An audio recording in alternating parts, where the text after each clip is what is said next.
Welcome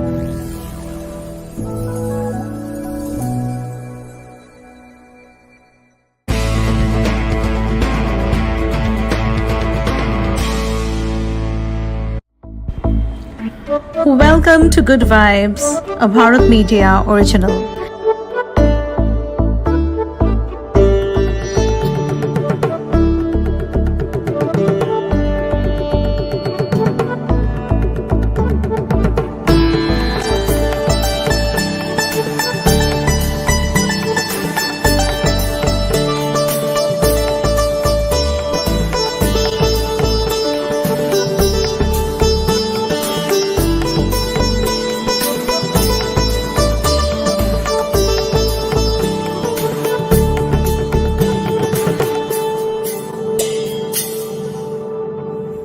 Good evening, hello, Sat Sri Akal, and welcome with a vanakkam. I am Dr Saraswathi Chandra, and we welcome you all to the Good Vibes series, a Bharat Media original. Today, I will take you through to a very beautiful topic, the science behind some of our rituals, to help us to understand them better and see the science behind it to make our life happy and strengthen our interactions and relations, which play a very important role in our lives. Though some of them may not be followed by many of us for various reasons, but it is good to know that these rituals have some basis and is scientifically analyzed, because our ancestors were very scientific, systematic, disciplined in creating all these with a purpose. You are watching Good Vibes, a Bharat Media original series. So the science behind some traditions followed in our country, the beautiful Bharatam. Our culture, like any other, has its own unique way of life.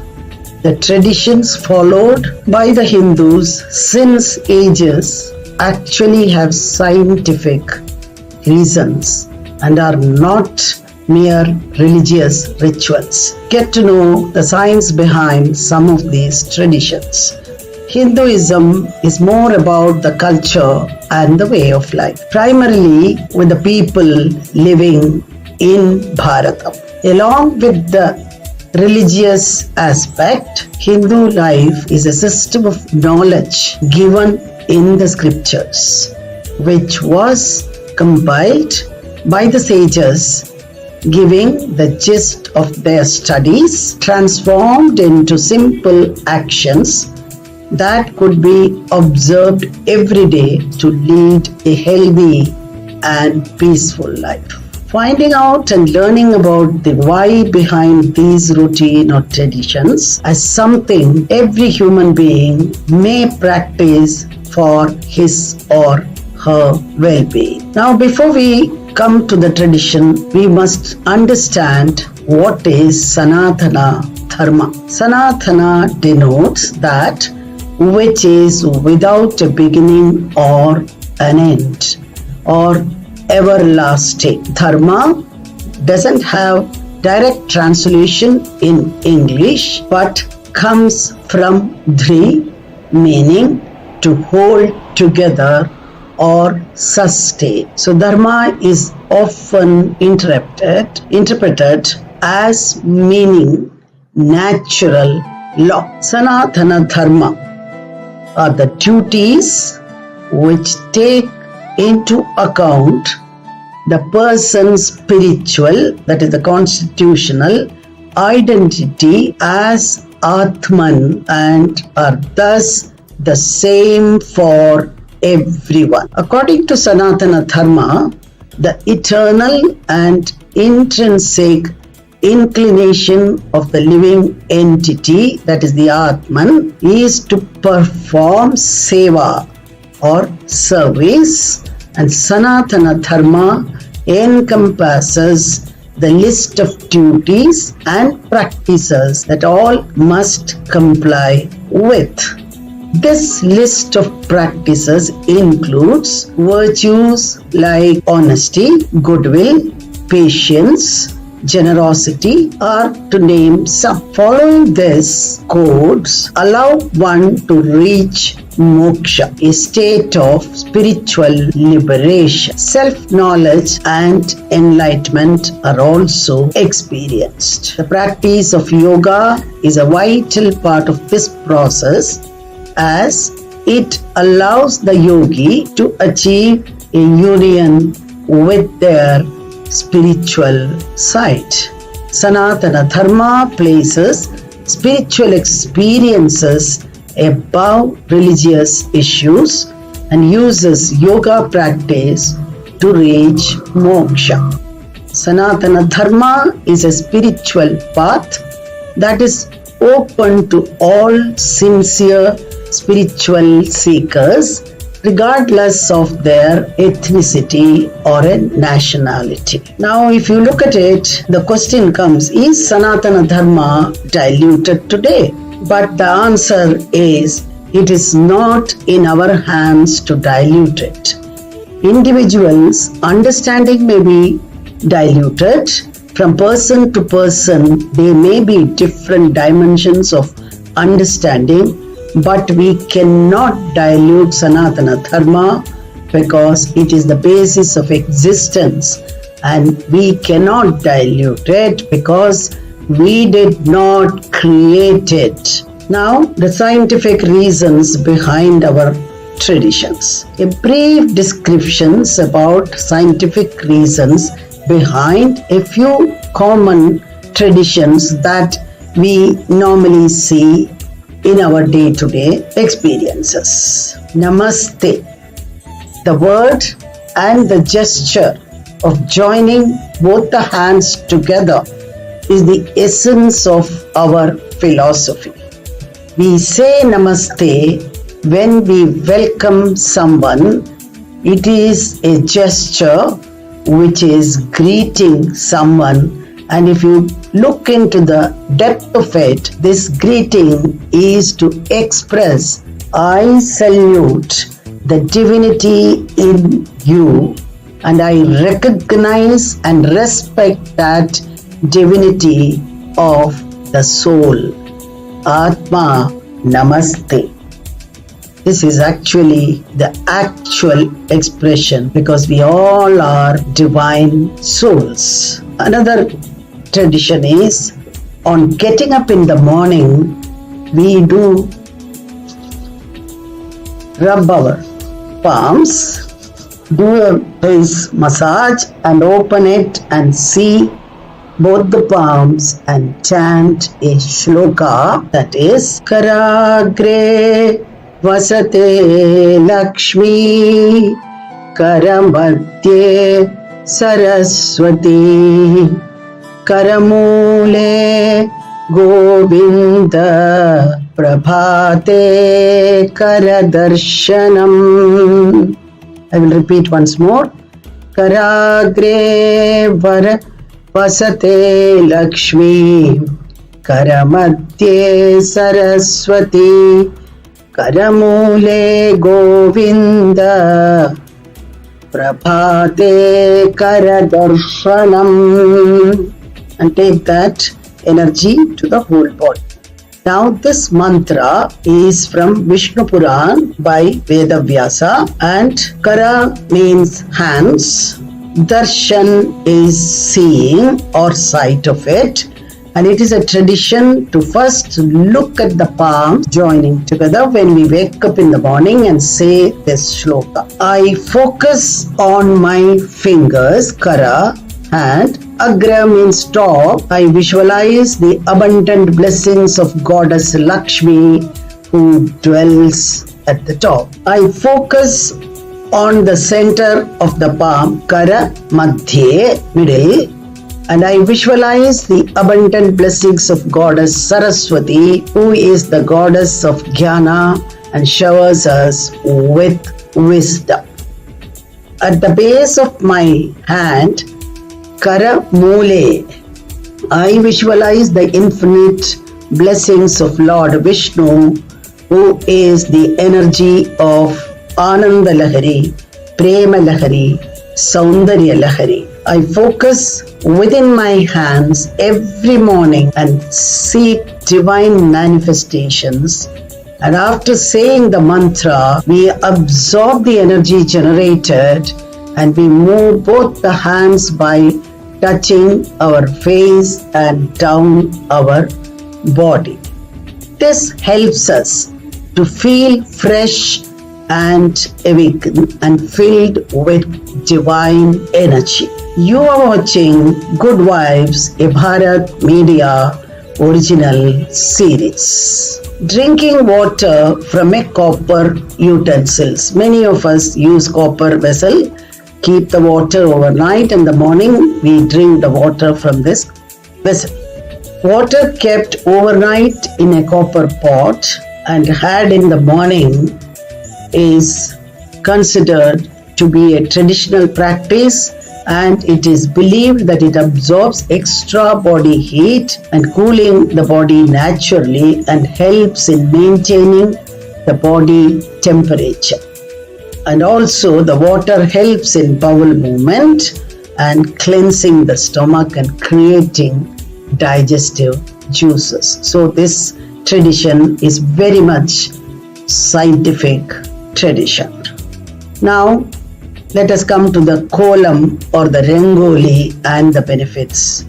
Every morning in most part of India, a ritual takes place. The housewives sweep the entrance of the home and sprinkle it with some water mixed with cow dung, as it helps to purify the air circulation and also kills the unwanted insects. Then that area is decorated with a kolam or a rangoli. A kolam is a geometric drawing created with rice flour normally. Regardless of its design, the kolam is a customary culture in our country that has many benefits to one's life. Kolam symbolizes auspiciousness and good luck. We believe that the geometrical design of a kolam welcomes Goddess Lakshmi, the goddess of abundance and prosperity, and drives away negative energies. Drawing a kolam is seen as a great physical exercise. Completing a kolam increases one's creativity and concentration. And if the kolam designing is done in the early morning, then the ladies get the opportunities to breathe in fresh air of the nature, and also it is very healthy to absorb the rising sun's rays and helps the ladies to solve any type of problem that comes in their life. Also, this is considered a charity, as crows, squirrels, ants, etc. come and eat the rice flour from the kolam. This is supposed to be one of the Pancha Maha Yajnas, that is Yajna, which forms the daily duties in our tradition called Bhuta Yajna, which creates the spirit of sharing with all living beings. So from here, charity begins. The next is, why do we light a lamp? The ancient tradition of lighting lamp with oil or ghee has a very special significance.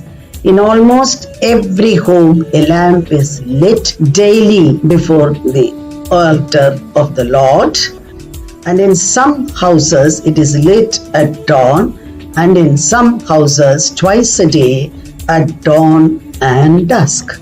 And in a few it is maintained continuously as Akhanda Deepa. All auspicious functions commence with the lighting of the lamp, which is often maintained right through the occasion. Light symbolizes knowledge and darkness symbolizes ignorance. Light is considered the Lord, that is the knowledge, Chaitanya, who is the source, the illuminator of all knowledge. Hence, light is worshipped as the Lord Himself.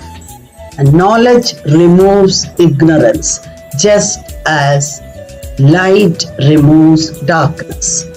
Also, knowledge is a lasting inner wealth by which all outer achievements can be accomplished.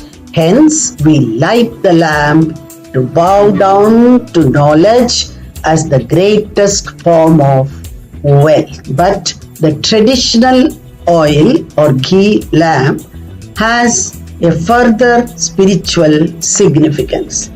The oil or the ghee in the lamp symbolizes our vasanas or negative tendencies, and the wick symbolizes the ego.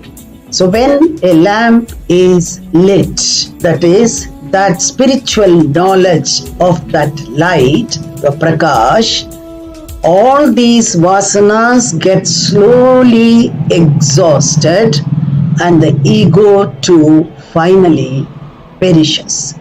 The flame of a lamp always burns upward. Similarly, we should acquire such knowledge as to take us towards higher ideals. And in many places, when they light the lamp, they chant a mantra. Shubham karoti kalyanam marogyam dhanasampatam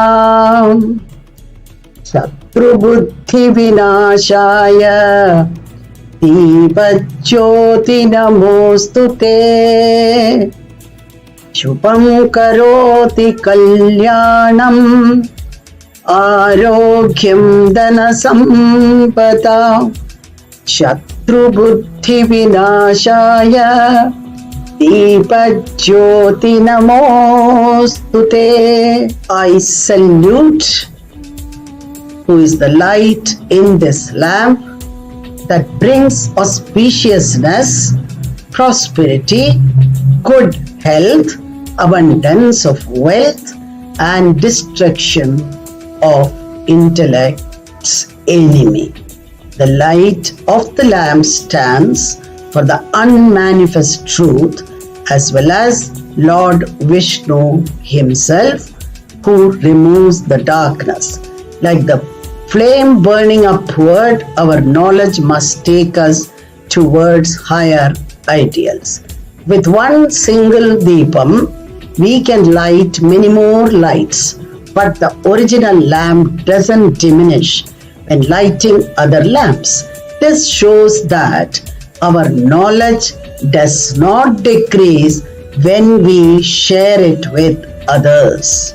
So that is the beautiful scientific analysis on lighting a lamp, that your ego gets removed, your desires are removed, then your intellect works towards the higher knowledge. After the morning rituals, Surya Namaskar is performed by many people. In that, there are various ways besides the 12 poses in yoga.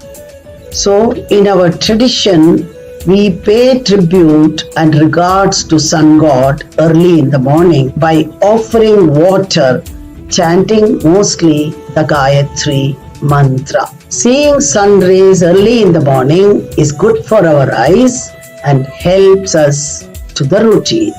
We can also do the yogic asana of Surya Namaskar, which aids good blood circulation, gives good stretch and push to our organs, improves digestion and our excretion, strengthens the physique and increases our memory power, better eyesight, and also the stamina gets increased. The next we have taken is touching the feet of elders.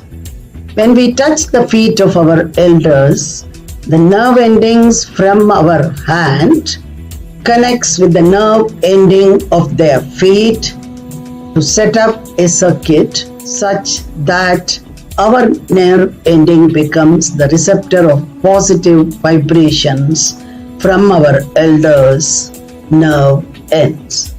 Also, when we bow, it increases blood circulation, which is good for our health. And we also receive blessings. You are watching Good Vibes, a Bharat Media original series. Worshipping the Tulasi plant. Tulasi plant is known as holy basil, is an aromatic plant which is known for its medicinal properties, and it is planted in most of the houses in our country at the center in a courtyard and is worshipped. This was considered a good source of oxygen for women who used to cook using firewood that created a lot of smoke. In Ayurveda, this herb is used as tea. It is basically helps to prevent various illnesses and relieve the stress, cures common cold, cough and fever, and also strengthen the immunity system.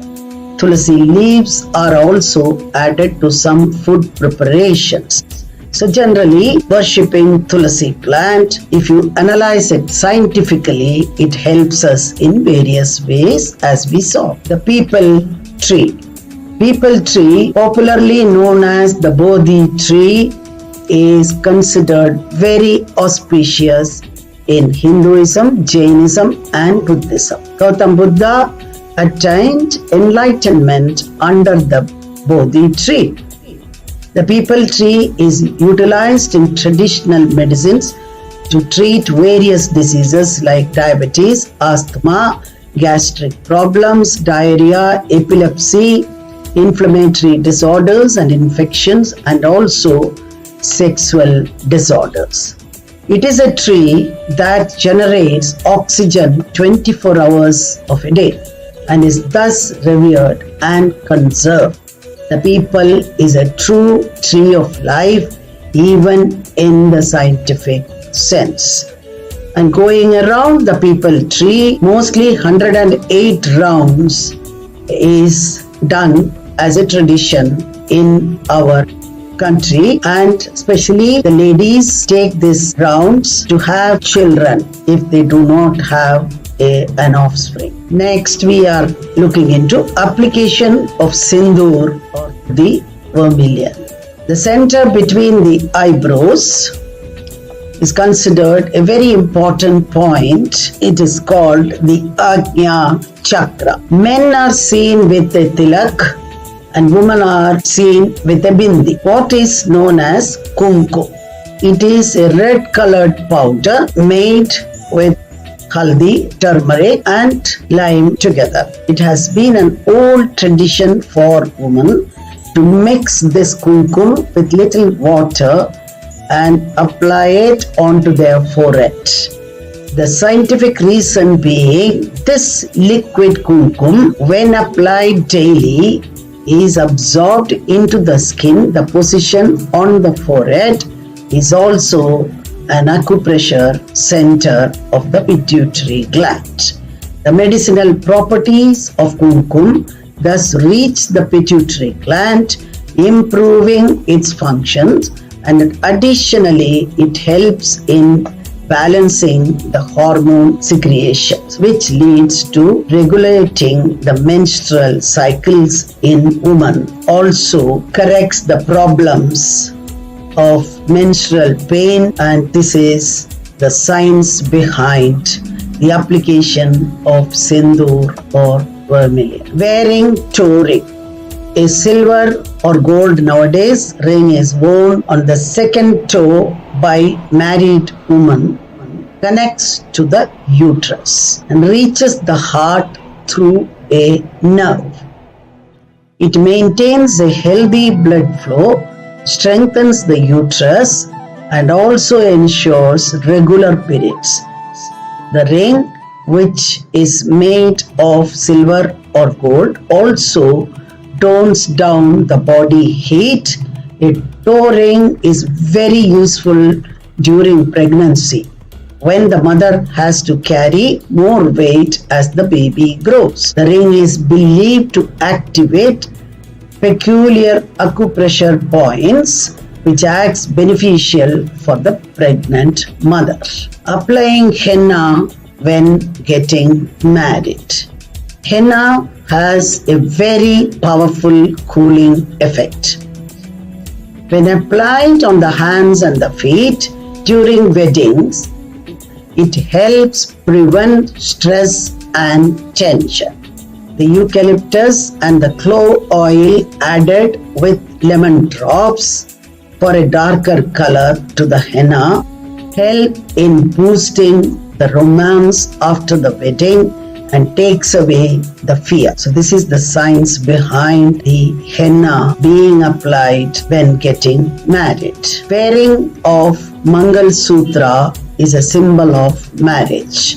Even though there are two opinions on this, that it is only for the last 1,000 years this practice has come into being. Before that, in the Vedas, they say that the Mangal Sutra is not being given as part of a necessary tradition. However, in today, we see that it is very important because the word Mangal means auspiciousness. Sutra means thread together.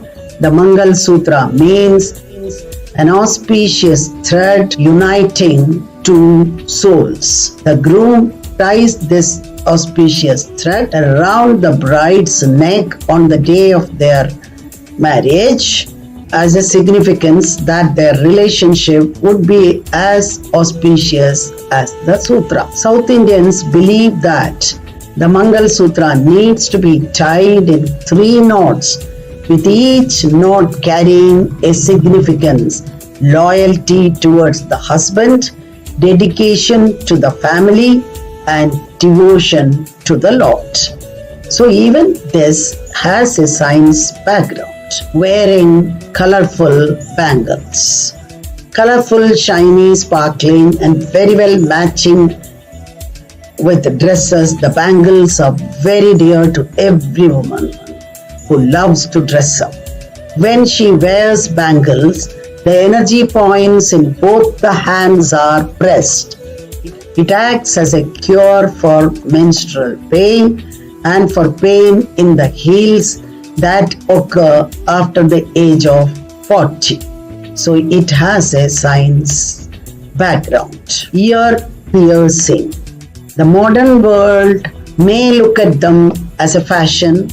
However, our philosophy suggests this to assist in intellectual development, decision making, and thinking abilities. The outer part of the ear is an important acupressure point. It is a common ritual and tradition to have a newborn baby's ear pierced on the 12th day, but now even on the first year birthday also it is being done. As the spiritual thought signifies minimal speech, ear piercing are also known to help acquire this quality. So it helps to have good communication skill in that child. Shikha on the male's head. Shushrut Rishi, foremost surgeon of Ayurveda, describes the master sensitive spot on the head as Adhipati Marma, where there is joining of many nerves. The Shikha protects this spot. It is the center of wisdom, and the knotted Shikha helps to boost this center and conserve the subtle energy known as Ojas. The Shikha symbolizes the presence of discerning intellect, farsightedness, and the deity of knowledge upon our head. It is a flag of human culture. It reminds us of the religious principles of morality, righteousness, responsibility, and dutiful awareness. Now, when we come to sleeping, we avoid keeping the head pointing to the north. The south pole denotes positive energy, whereas the north pole denotes negative energy. According to the study of magnetism, this is explained. If we sleep with our head pointing to the north, the magnetic field of the human body becomes asymmetrical with that of the Mother Earth. Being already tired and drained out during the day, our brain getting more negative energy is not desirable. We might not get a good sleep also. It is found to be easier to fall asleep and get good rest if we keep our head towards the south. Throwing coins into a river. The general reasoning is that it brings good luck. However, scientifically speaking, in the ancient times, most of the currency used was made of copper, unlike the stainless steel coins today. Copper is a vital metal useful to human body, and throwing coins in the river was one way our forefathers ensured we intake sufficient copper as part of the water, as the rivers were the source of drinking water. Making it a custom ensured that all of us follow this practice, even though if you look at it scientifically, this may not be true for today, but it started as a science before. Upavasa or fasting. The word upavasa means to stay near God. This is said to be achieved through fasting, which is a common tradition observed by the Hindus. The periodic fasting provides the rest for the digestive system. It allows the digestive system to recuperate from the rough treatment that we keep giving it by overeating or eating wrong food and unhealthy food or eating at the wrong time. This helps in detoxification. This calms the mind as fasting gives a chance to save time for spiritual pursuits. So it helps in, scientifically if you look at it, it is a overhauling of our systems of the body. Plus it adds to spiritual awareness. You are watching Good Vibes, a Bharat Media original series. The Indian cuisine is famous for its spices and for being flavorable, the aroma. Ayurveda, the ancient Indian Vedic system of healing, which is present even today, describes the Shad Rasa, that means 6 rasas, Shad Rasa, or the 6 different types of taste necessary in our diet, which includes sweet, sour, salty, bitter, pungent or hot, and astringent. These rasas or the taste need to be balanced through the food intake based on the type of nature or the prakriti or the personality one has. Some of the traditions followed before and during and after having food. Sitting down on the floor in a cross-legged manner is called Sukhasana. Having our food in this position makes us bend down and eat. We have to move up and down while eating. The stomach gets pushed as we bend down, and as we sit back straight after taking the next bite, it leads to muscular movement in our stomach, which helps in creating digestive juices and in taking the swallowed food ahead. After lunch, we take a nap for 10 minutes is considered to be very good for life, and after dinner at night taking 100 steps of walk is also considered to be good. Eating on a banana leaf. In South India particularly, food is directly served on the banana leaf. Due to this, it is hygienic, antioxidant, and it has healthy properties. They are considered a much better option than the manufactured plates. It is more healthy and scientific and environmentally friendly item. Menstruation in our Hinduism. Hindus view on menstruation as a period of rest and sacred celebration. Several restrictions were followed because woman was considered to be more susceptible or vulnerable physically, emotionally, and psychologically. It was recommended for Indian women to rest during menstruation.